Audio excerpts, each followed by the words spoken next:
और शिव भाई क्या हाल चाल? जय श्री राम। बढ़िया भाई। और उमेश क्या हाल है? पढ़ रहे हैं क्या? नहीं, कुछ नहीं, सब जनरल नॉलेज है। शिव भाई, मैं बच्चों पे, जैसे बच्चे पढ़ते लिखते हैं उन पे मैं वीडियो बनाता हूँ, तो मैं आपसे एक बात पूछना चाहता हूँ। जैसे आपके यहाँ तो कई प्रकार के बच्चे आते होंगे, जैसे आप यहाँ बता रहे थे कि 135 सीट है, कम से कम 150-200 बच्चे आते हैं, तो आपको नॉलेज होगा कि कैसे क्या बच्चे में माहौल रहता है, कैसे पढ़ाई करते हैं, उनके बारे में कुछ, उनके स्ट्रगल के बारे में जो बच्चे बताएं हो अपने बारे में, या कुछ आप अपने बारे में ऐड करके ऐसा कुछ बताते हैं हमें, जिससे जो बच्चे आज की पढ़ाई कर रहे हैं उनके बारे में, उनके जीवन के लिए कुछ प्रेरित हो, वो भी आगे बढ़े, कुछ ऐसा बताइए। देखो मैं उमेश, आप लगा लीजिए तो। देखो उमेश, तुम तो बहुत बड़ा मुद्दा छेड़ दिए हो जो कि आज की जनरेशन के लिए बहुत ही ज़रूरी है। और ऐसा माना जाता है कि स्टूडेंट की जो लाइफ होती है वो बहुत ही हार्ड होती है। ठीक है, किसी क्षेत्र में आपका लगना प्लस उसमें बराबर बने रहना और उसमें सफलता हासिल करना, एक प्रयास अपने लिए करना, एक प्रयास अपने परिवार के लिए करना, एक प्रयास अपने माता पिता के लिए करना, ये बहुत ही बड़ी दुविधा होती है एक स्टूडेंट के बीच में। और जैसे कि ये रहता है कि स्टूडेंट का सबके बारे में सोचना पड़ता है, वो अपने बारे में सोचता है प्लस अपने परिवार के बारे में सोचता है। अगर वह लड़का खुद से कुछ सोच रखा है तो वो पहले फर्स्ट प्रायोरिटी, आपको 90% बच्चे हैं जो फर्स्ट प्रायोरिटी अपने माता पिता के देते हैं। अगर माता पिता ने कुछ कहा कि बेटा आपको लाइफ में इस जगह पे आपको चलना है, तो वो अपनी इच्छा दबा के माता पिता की इच्छा के अनुसार जो भी चाहते हैं वो उनके प्रकार से अपने तैयारी करते हैं। बच्चे अपनी तरफ से पूरी कोशिश करते हैं कि हाँ अपनी लाइफ में हम सफल देखिए, हो। मैं माता पिता को एक बार फिर से बोलना चाहता हूँ, कुछ लोग सोचते हैं कि यार मेरा बेटा गया वहाँ मौज मस्ती कर रहा है। देखो, मौज मस्ती की उम्र है बच्चे की, वो तो करेगा ही, लेकिन एक उम्र उसकी ये भी है, वो भी जानता है कि घर वालों ने कैसे पैसा कमा के दिया है, तो वो मौज मस्ती तो 1-2 घंटे करता है, वो तो नेचुरल है। सारे बच्चे मौज मस्ती करते हैं यार, हम भी थे, हम भी किए, आप भी किए होंगे, है ना, तो वो चीज़ रहती है। लेकिन बच्चे से पूछो दिल से तो वो उसके पास हमेशा टेंशन है, तो उसको पता है कि भाई माँ बाप ने कहाँ से पैसे ला के दिया, कहाँ से क्या चीज़ें आई हैं। ठीक है, खास करके अगर गांव का लड़का है तो उसको सारा पता रहता है क्या परिश्रम होता है, कहाँ से बाप पैसा कमा के ला रहा है। ठीक है, उसके बाद मौज मस्ती की तो बात दूसरी हो गई। ठीक है, उसके पास टेंशन है तो वो अपनी भरपूर तैयारी करता है, भरपूर टाइम देता है अपनी सफलता के लिए, जिससे वो भी, उसका भी एक ड्रीम रहता है कि कल मैं वर्दी पहन के जाऊंगा या फिर एक अच्छी सफलता पा के माता पिता के पास जाऊंगा, तो माता पिता कहीं ना कहीं हमारे लिए खुश होंगे। और माता पिता भी ये चाहते हैं कि आप पढ़ो, है ना। कुछ देखो, निगेटिविटी सबको दिखती, पॉजिटिविटी किसी को नहीं दिखती है। आप नकारात्मक चीज़ें देख लीजिए, कुछ भी आप गलत करते हैं वो पहले पहुंच जाता है, अगर आप अच्छा कुछ करके आए हैं वो चीज़ें आपके पास बाद में पहुंचेंगी। जानने वालों के लिए पहले आपको सकारात्मक चीज़ें नहीं पहुंचेंगी, नकारात्मक चीज़ें पहले पहुंच जाएंगी, आपके जाने से पहले ही वहाँ चीज़ें पहुंच जाएंगी, आपके बारे में चर्चा चलने लगेगी। ठीक है, तो ये चीज़ रहती है। पॉजिटिविटी, हाँ ये है कि आप निगेटिविटी को ध्यान ही बिल्कुल मत दीजिए, आप पॉजिटिविटी में लगे रहिए। आप अगर 10% आपके अंदर निगेटिविटी है और 90% पॉजिटिविटी है तो बहुत बढ़िया है। मतलब हमें हमेशा पॉजिटिव सोचना चाहिए। देखो, पॉजिटिव तो हमेशा रहना चाहिए किसी भी चीज़ में, ये ना शब्द तो होता नहीं, पहली बात तो मैं बता दूं।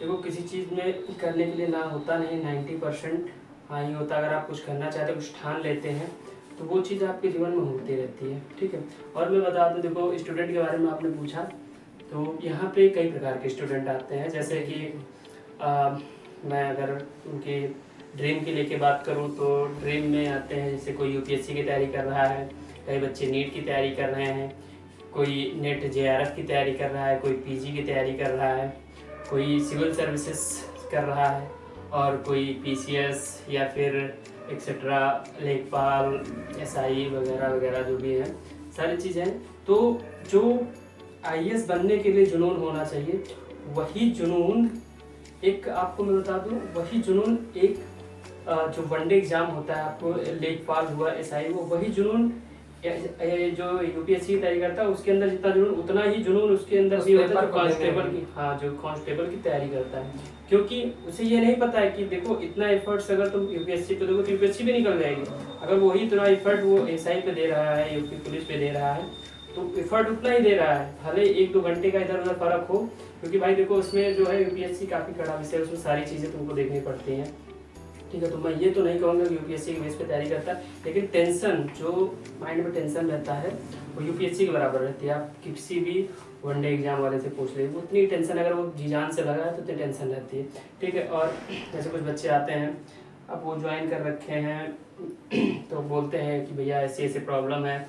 एक बच्चा मेरे पास आया अभी हाल फिलहाल में, तो उसने बताया कि यार मैं मतलब भैया मेरे यहाँ थोड़ा सा प्रॉब्लम है, मैं घर से यहाँ निकल के आया हूँ और मैं कोचिंग पढ़ाता हूँ बच्चों को, और कोचिंग से मुझे 5-6 हज़ार रुपये मिल जाते हैं। मैं 5-7 तक को कोचिंग पढ़ाता हूँ पर आवर, और उसके बाद मैं यहाँ पे जॉब करता मतलब आपके यहाँ पे लाइब्रेरी करता हूँ और ऑनलाइन क्लास ले रखी है। तो मैंने कहा ठीक है भाई, अच्छी बात है। तो घर से आपको सपोर्ट नहीं मिलता? तो कह रहे घर से सपोर्ट नहीं मिलता है, मेरे पिताजी नहीं हैं, मम्मी हैं और भाई है जो खुद कमा रहे हैं, ठीक है। और भाई का ये होता है, भाई तो चलो ठीक है, अच्छी बात है। देखो जो चीज़ आप पापा से मांग सकते हैं, पापा आपको बिना कहे दे सकते हैं, लेकिन भाई से आपको मांगना पड़ेगा, ठीक है। मैं जानता हूँ भाई सहता है, अच्छी बात है, भाई सब करता है, लेकिन आपकी एक रिस्पॉन्सिबिलिटी रहती है, अगर आपका एज हो गया है तो आप भाई से मांगने नहीं जाएंगे, ठीक है। तो वो लड़का अपना रह रहा है यहाँ पे, वो भाई से पैसा नहीं लेता है, अपना खुद से गुजारा करता है और यहीं पे पढ़ता है। तो उसने बताया अपना कि देखो कैसे मैं यहाँ से मैनेज कर रहा हूँ, कुछ फीस वगैरह कम हो जाए। कह रहा मैं यही सो जाऊँ। तो मैंने कहा भाई देखो, अगर आप पढ़ना चाह रहे हो, सोना चाह रहे हो तो सो सकते हो, कोई दिक्कत नहीं है, हमें कोई आपत्ति नहीं है, आप बैठो पंखा चलाओ, कोई दिक्कत नहीं है, आप सो आराम से। तो उसकी अगर लाइफ देखी जाए और हमारी लाइफ देखी जाए तो वो बंदा लाइब्रेरी में सोने के लिए तैयार है, ठीक है, पढ़ते हुए। और एक हम लोगों की लाइफ देखो यार, पढ़े तो पढ़े, 10 बजे तक पढ़े, खाना बनाना है, चलो यार 9:30 बजे भूख लगी, चलो भाई यार चलते हैं खाना बनाते हैं, चल के सोया जाए खा के, फिर सुबह आ गए। तो वो चीज़ है, हम लोग जितना कर रहे हैं उससे कई गुना ज़्यादा वो कर रहा है भाई। वो वहीं पे सो रहा है, वहीं पढ़ रहा है, फिर सुबह नहा धो के 10 बजे तक फिर आ जा रहा है। तो वो स्ट्रगल अगर आप देखेंगे तो हम लोग की स्ट्रगल बहुत कम लगेगी। शिव भाई, मैंने यार देखा है कि आपके जो लाइब्रेरी है, आप उसमें बच्चों का जो है फीस मतलब 50% कम कर देते हैं, वो कैसे? देखिए वो डिपेंड करता है कि बच्चा कैसा है। अगर देखो मैं स्टूडेंट हूँ और मैं जानता हूँ स्टूडेंट की प्रॉब्लम क्या होती हैं। अगर उसको दिक्कत है तो अगर वो बता रहा है कि भाई मेरी ऐसी ऐसी दिक्कत है, ऐसा ऐसी समस्या है, मैं घर से उतना एबल नहीं हूँ कि फ़ी पूरी सबमिट कर पाऊँ, तो मैं उसको भाई देखो जहाँ तक मुझसे हो सकता है मैं वो सारी सुविधाएं प्रोवाइड करता हूँ कि भाई ठीक है, अगर आप नहीं दे पा रहे हैं तो ठीक है। मैं तो ये भी कर देता हूँ, अगर बच्चों का पूरा हो जाता है, लगभग 10-10 दिन छूट जाता है, नहीं देते पेमेंट, तो हम कहते हैं चलो ठीक है भाई कर दो। कुछ लोग ऐसे भी होते हैं, कुछ बात बता दूँ आपको, 4-5 लोग ऐसे हैं कि 5-5 दिन तक पेमेंट नहीं करते हैं, ठीक है, और वो छोड़े चले जाते हैं। और एक लड़का तो ऐसा है कि पूरा 1 महीना किया, मैंने कहा चलो ठीक है, और पेमेंट देके नहीं गया। लेकिन मैं कहता हूँ चलो पेमेंट नहीं दिया आपने, ठीक है, लेकिन आप अच्छे के लिए आए थे, पढ़ने आए थे, आप पढ़े, हमें उससे कोई दिक्कत नहीं, आप पेमेंट नहीं दिया हमें कोई दिक्कत नहीं है। लेकिन ये था कि आप पढ़िए अच्छे से। मेरे तो यही मानना है कि भाई देखो, अगर आप पढ़ने आए हैं तो पढ़िए, अगर आप बिजनेस कर रहे हैं तो बिजनेस पे फोकस रखिए, अगर आप कुछ और कर रहे हैं जीवन में, कुछ लक्ष्य कुछ और बना रखे हैं तो उस लक्ष्य को प्राप्त करिए, जो कि बहुत ही ज़रूरी है ज़िंदगी में। ये जो जीवन है, इस जीवन में अगर अभी आप संघर्ष करते हैं तो ये आपके जीवन के लास्ट के 20 वर्ष आपके लिए बहुत ही बेहतर साबित होगा, अगर ये 20 वर्ष आपने तपा लिया तब। तो यही चीज़ें हैं जो, अगर स्टूडेंट है आप, देखो माइंडसेट होना चाहिए। अगर आप यहाँ आते हैं, 4 साल का आपको समय मिला है, ठीक है, 4 साल से ज़्यादा कोई घर वाला किसी को नहीं देता। 4 साल बाद अपने आप एक कहें तो औकात पे आ जाते हैं, क्योंकि भाई आपके घर से अगर कोई भेजा है, आप 1 साल पढ़ाई किए, ठीक है, नहीं हुआ, 2 साल पढ़ाई किए नहीं हुआ, 3 साल पढ़ाई किए नहीं हुआ, 4थे साल तो आपको खुद ही सोचना पड़ेगा कि यार 4 साल हो गए पैसे मांगते घर से, रिजल्ट दे नहीं रहे हैं, पैसे मांग रहे हैं, मम्मी ये चाहिए, मम्मी सब्जी लेनी, मम्मी ये करना, रूम रेंट देना। तो मैं कह रहा हूँ कि देखो 4 साल हो गया है, तो या तो अगर आपको बचा है 1 साल और कोई दे दिया घर वाला, तो उस 1 साल को तुम 1 महीने की तरह सोचो कि 1 महीना मेरे पास है और उस तरह से तैयारी करो। क्योंकि वो अगर 4 साल के बाद अगर 1 साल कोई देता है तो बहुत ही सोच समझ के देता है कि यार बेटा चलो ठीक है 1 साल और दे दिया, जो करना चाहो ज़िंदगी में कर लो। और मैं लड़के को भी यही कहना चाहता हूँ कि अगर आप 1 साल लिए मिल गया है आपको तो अच्छे से तैयारी करिए, नहीं तो 1 साल उस पर फोकस करिए जो आप चाहते हैं, जो आप करना चाहते हैं ज़िंदगी में। आप नहीं बता पा रहे मम्मी पापा से, कोई बात नहीं, आप अगर कुछ करना चाहते हैं उनसे अलग हट के करना चाहते हैं, उससे आपको वो तो आपके नज़र में रहते नहीं, मतलब वो आपको देख सकते नहीं हैं, ठीक है। अगर आप करते हैं 1 साल उस पर फोकस करिए, शायद उसका रिजल्ट अच्छा आ जाए जो आप माता पिता को दिखा सकें। पापा भी भाई अगर घर वाले हैं इतने तो वो हो नहीं जाएंगे कि आपको उस क्षेत्र से हटा ही देंगे। हाँ, आपका मन करे आप यूट्यूबर बनिए, आपका मन करे आप बिजनेस करिए, लेकिन वो 1 साल में अगर आप रिजल्ट अच्छा दे पा रहे हैं, ठीक है, तो उसको फुल कॉन्सेंट्रेट करके दीजिए। तो मेरे कहने का मतलब यही है। शिवम जी, बस मैं आपसे एक और लास्ट क्वेश्चन पूछना चाहता हूँ कि आप जो हमारे बच्चे वीडियो देखते हैं उनके लिए आप एक कोई लास्ट मैसेज देना चाहेंगे जिससे कि वो और प्रेरित हो और मतलब उत्साहित हो पढ़ने के लिए, अपने गोल को प्राप्त करने के लिए, मतलब वो ऐसा क्या करें?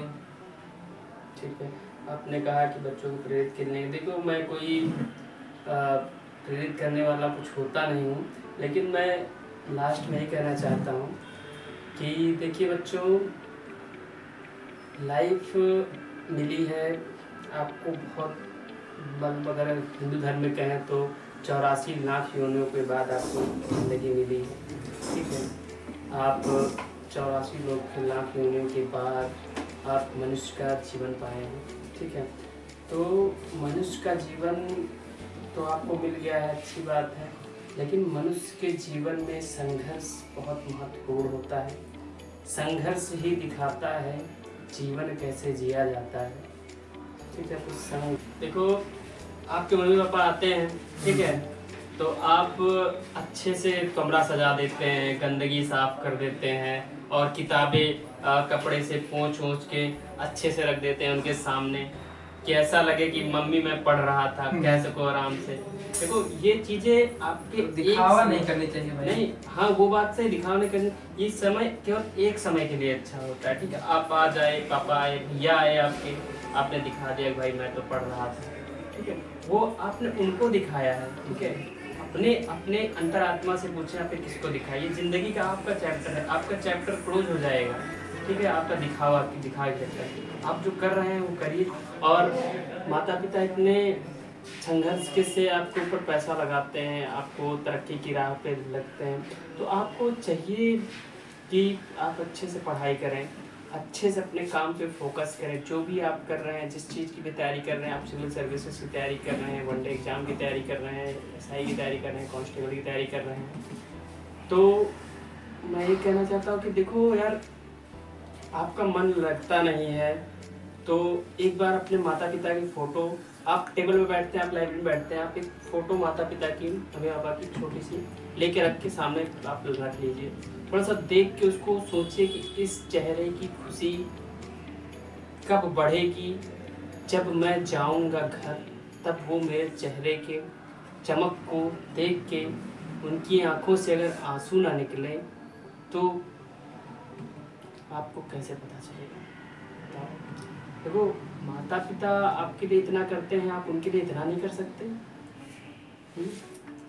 बताइए। देखो, माता पिता ने आपके लिए इतना संघर्ष किया, मेहनत मजदूरी की है, उन्होंने आपको इस मुकाम तक पहुंचाया है, तो मैं यार यही कहूँगा यार कि कम से कम अपने लिए ना सही, माता पिता के लिए तो कुछ कर लो, अपने भाई बहनों के लिए कर लो। अगर आप कोई ज्वाइन करते हैं, कोई वर्दी पाते हैं, कुछ करते हैं जीवन में, तो एक कहीं ना कहीं आपके जीवन को सफल बनाने के का ही उद्देश्य माता पिता का रहता है।